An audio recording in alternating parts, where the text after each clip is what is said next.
Good morning friends. कल हमने पढ़ा था वर्क एंड इट्स टाइप्स। आज हम पढ़ेंगे energy. What is energy? Energy is the capacity और ability to do work. SI unit of energy is joule as that of work.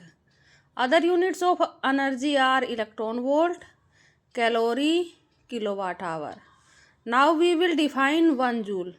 1 joule is the energy required to do work of 1 joule. अगर हम 1 joule का कार्य कर रहे हैं तो हमें जितनी एनर्जी की रिक्वायरमेंट होगी वो एनर्जी किसके बराबर होगी? हमारी 1 जूल के बराबर होगी। There are some forms of energy available naturally और created artificially are as follows. Heat और थर्मल एनर्जी। हीट और thermal energy is the energy possessed by body due to its temperature is known as heat or thermal energy. Second is chemical energy. Energy released in chemical reactions is known as chemical energy. Third is sound energy. The energy of vibrating body producing sound is known as sound energy. कोई body अगर vibrate कर रही है और उसकी वजह से क्या प्रोड्यूस हो रही है? साउंड प्रोड्यूस हो रही है और वो एनर्जी क्या कहलाएगी? साउंड एनर्जी कहलाएगी। Electrical energy, energy related to moving electrons in a conductor when connected with a battery is known as electrical energy. अगर हम क्या कर रहे हैं, किसी कंडक्टर को बैटरी से कनेक्ट कर रहे हैं और उसमें से इलेक्ट्रॉन फ्लो करते हैं तो करंट फ्लो करेगा और उसकी वजह से जो एनर्जी पोजेस करेगा वो एनर्जी क्या कहलाती है? Electrical energy. Nuclear energy, energy possessed by nuclear fusion or fission process in a nuclear reaction. Solar energy, energy radiated by sun is known as solar. Next is mechanical energy. The energy possessed by body due to its motion or its position or configuration of the body. Body की position और configuration या उसकी motion की वजह से जो energy होती है, टोटल एनर्जी, वो एनर्जी क्या कहलाती है? मैकेनिकल एनर्जी कहलाती है। Mechanical energy is the sum of kinetic energy plus potential energy. Now kinetic energy, kinetic energy is the energy possessed by body due to its motion is known as kinetic energy. For example, running, bullet run, running player, rolling down a stone, flying aircraft, birds flying in sky, and so on. Now we will calculate an expression for kinetic energy. So let us consider an object of mass m moving with initial velocity u. We are applying a constant force on the body and body is displaced through a small distance s. Then work done W is equal to F dot S. Work done on the object will change its velocity from V to U, and A is the acceleration produced in the body. As we know that acceleration is produced in the body when force is applied on the body. Then using equation of motion, V square minus U square is equal to 2AS. From here we will calculate S. S कितना आएगा हमारा? V square minus U square upon में 2A. From Newton's second law of motion, F is equal to ma. Putting value of F is equal to ma from equation third and S from equation second in equation first. W की is equal to होता है हमारा F dot S, तो F की जगह हम रखेंगे M में, S की जगह हम रखेंगे V square minus U square upon में 2A। तो यहाँ से A से कैंसिल आउट हो गया, W किसके बराबर आ गया? Half M V square minus U square. If initially object is at rest then U is equal to 0, then W किसके बराबर आ गया हमारा? Half of mv square, and this amount of work done is stored in the form of kinetic energy. Then kinetic energy के is equal to half mv square. This is an expression for kinetic energy of a body of mass m and moving with velocity v. Thus kinetic energy is directly proportional to the mass of the velocity and directly proportional to the square of the velocity. And in terms of linear momentum, E k किसके बराबर होगा हमारा? p square by 2m.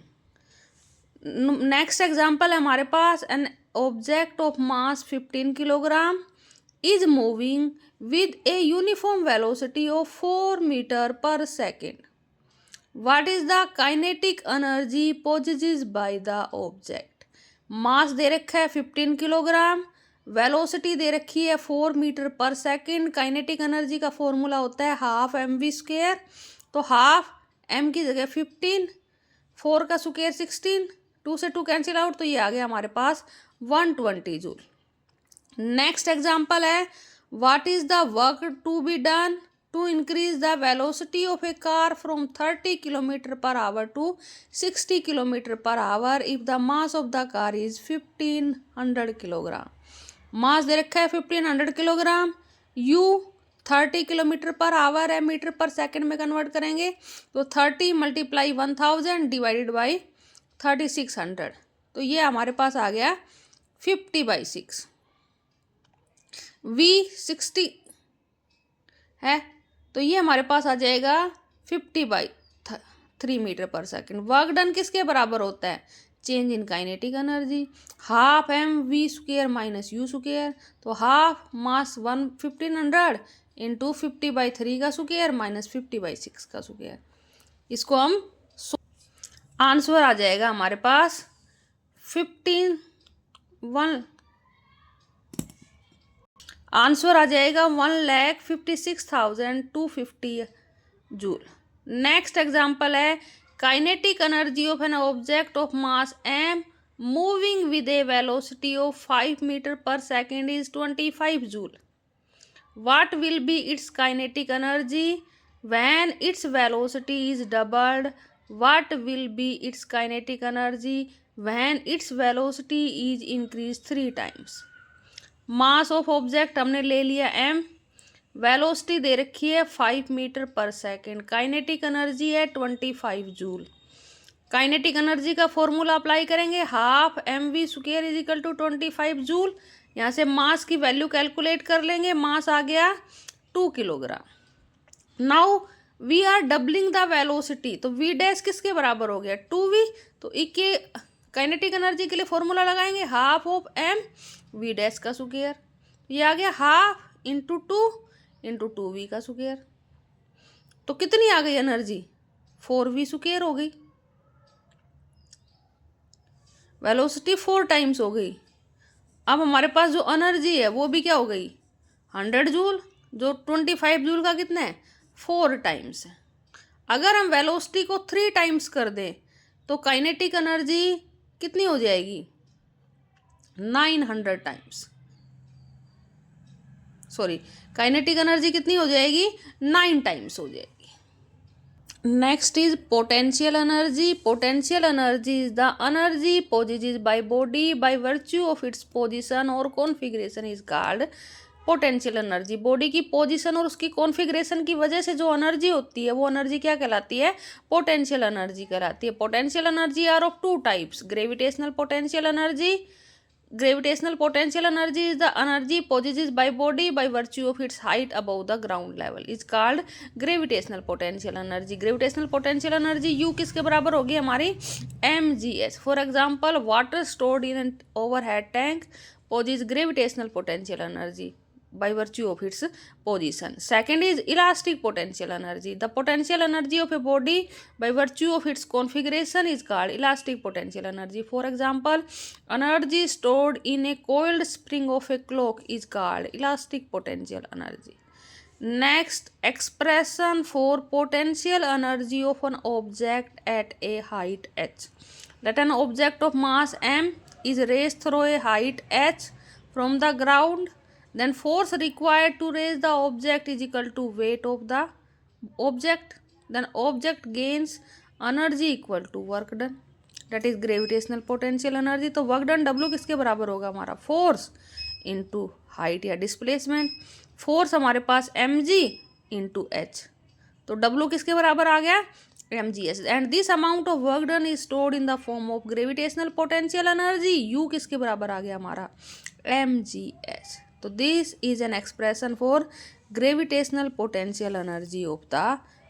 Find the energy possessed by an object of mass 10 kilogram when it is at a height of 6 meter above the ground.